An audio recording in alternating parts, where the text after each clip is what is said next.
Okay, number one on week 10 math review sheet. Again, guys, if you're watching this, make sure um, you are doing the work. Okay, so if I'm showing you the work, whatever I do, you should be doing on your paper as well. You cannot just have answers on your review sheets. Okay, so make sure you're showing your work. Let's look at number one. It says evaluate, so we're going to solve. 5 times bracket 16 minus parentheses 4 plus 2 parentheses bracket divide by 2. Okay, so let's look at that real quick. And this should just be a review at this point. We've been doing these for a while now. So obviously, I'm going to do the bracket portion first. Let's see here. There we go. So I'm going to consider this part first. So again, if I'm doing this, I know I'm doing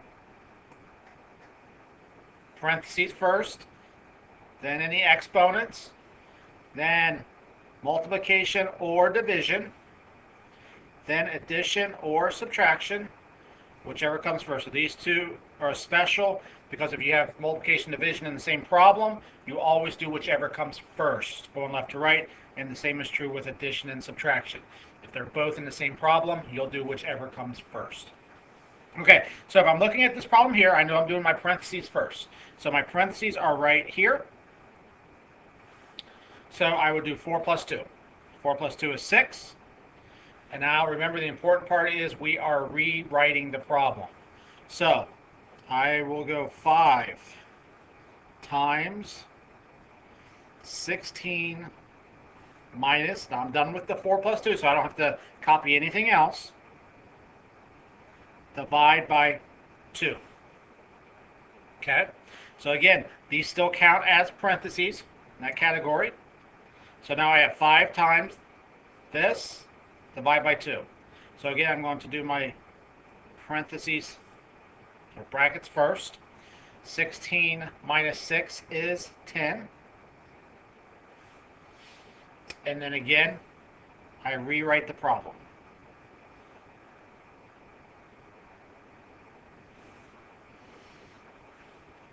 Okay, so I have 5 times 10 divided by 2. So again, goes back to in our order of operation, our steps, multiplication and division. I have both in this problem, but I do whichever comes first. All right, so whichever comes first. So in this case, I am going to do 5 times 10. And I'm not going to give that answer to you. So you'll do that answer there. And then obviously you will again rewrite the problem. And then your last step will be your final step, which will be your answer. All right. So again, once you get to the step here, 5 times 10, you put that answer here, then rewrite your problem, divide by 2, and then this number, divide by 2, will be your final answer. Final answer. All right, that's number one. Number two, it says write an expression to represent 6 fewer than 15. So we're writing an expression here. It doesn't ask us to solve it. It doesn't ask us to evaluate it. It says write an expression to represent 6 fewer than 15. So let's look at this. So again, basically the key words in this problem is 6 fewer than 15.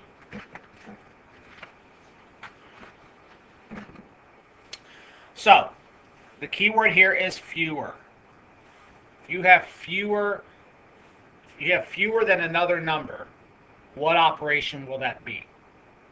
So that's what we have to determine here. In this case, 6 fewer than 15 would mean subtraction.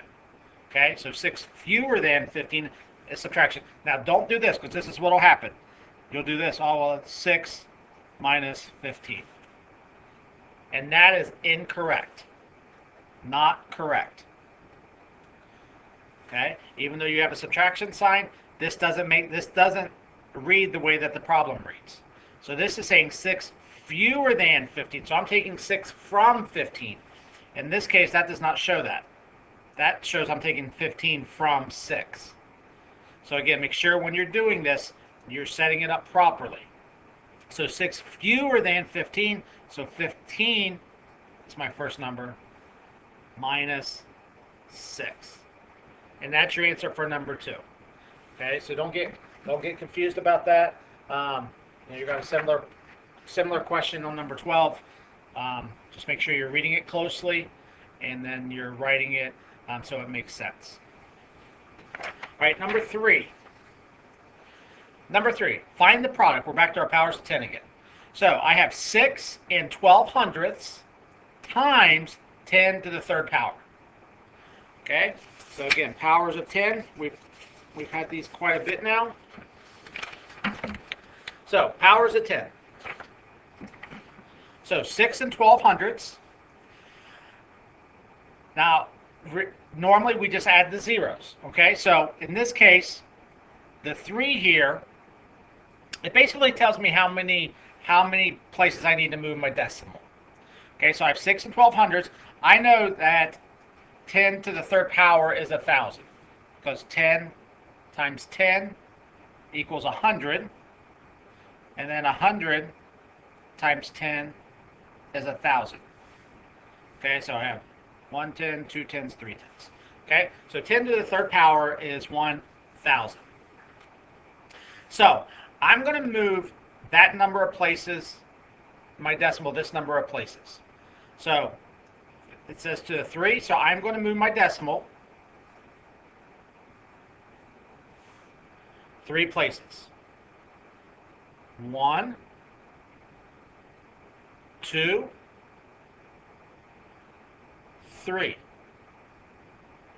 Okay, so since I have no number here, I have to add a 0.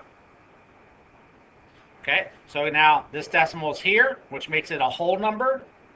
So this decimal is not there anymore because I moved it 3 places. 1, 2, 3. Now this number becomes a whole number. There's no decimal places, no numbers over here. So my answer is 6,120. All right, so that's your answer to number 3. But if we had just another example, if we had 5 and 52/100ths times 10 to the second power, again, this 2 tells me how many places I need to move my zero, or my decimal. So I would start here and move it 2 places. 1, 2. And that's showing me that not 552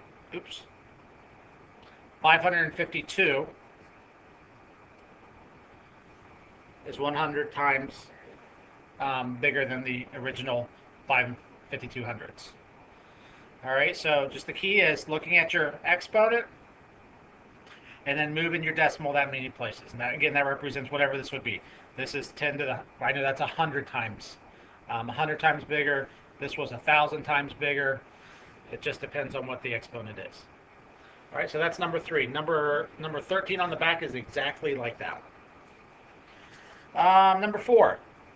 Nicholas bought a computer for $2,205. He will make 9 equal payments to pay off the computer. How much is each payment? Okay, so again, he bought a computer for $2,205. He will make 9 equal payments to pay off the computer. How much is each payment? And this is like problems like we have in our own lives. When you buy a car or anything like that, most of the time you pay payments on it. You get a monthly payment that you have to pay. So in this case, he bought a computer, and he's going to pay it off in 9 equal payments. So again, equal, keyword here. So how do I determine how many payments he's going to have to make from this? Okay, I set it up as a division problem.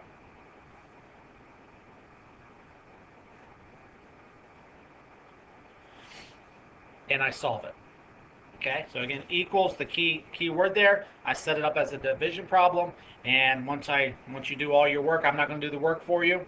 You know how to do the work on these now, you will get your final, how much he pays each month. That will give you a monthly payment of how much he has to pay. Okay, that's number 4. Let's look at number 5.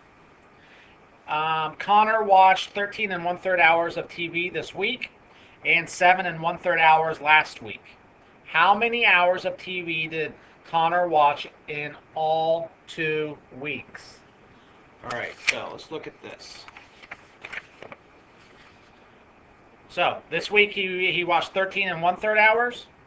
Last week he watched 7 1/3 hours. They want to know how many in all. Okay, so basically what you're going to do here is you're going to add your whole numbers together. So you're going to have 13 and 7 because we know in all means, and I'm going to be adding. Okay, so I have 13 1/3 and 7 1/3. Okay, so I know I just add my whole numbers together. 13 plus 7 is 20. Now I have my fractions here. And I drew a picture here so you could see, so we could look at this visually. Okay, so this represents 1/3 from 13 1/3. I just put it here, 1/3. So I'm going to color in 1/3 of this. Okay, this one also, because I had 7 1/3, I have 1/3 down here. So I'm going to color in one of those. So how many thirds are colored in now? I have 1 here, and I have 2 here. So I have 2 thirds colored in. Okay, so my denominator does not change. My denominator never changes. If it's thirds, my answer is going to be in thirds. If it's fifths, my answer is going to be in fifths. So that doesn't change. What it does change are the number that I colored in. So I colored in 1 for this one and 1 for this one. So that together that equals 2. My denominator stays the same, so 20 2/3. Do not forget to label. Okay, that is numbers 1 through 5. And again, guys, the ones on the back are just like the ones on the front. So that's why we go through the ones on the front kind of together, kind of guide you. And then the back, you should be able to do those on your own. Okay.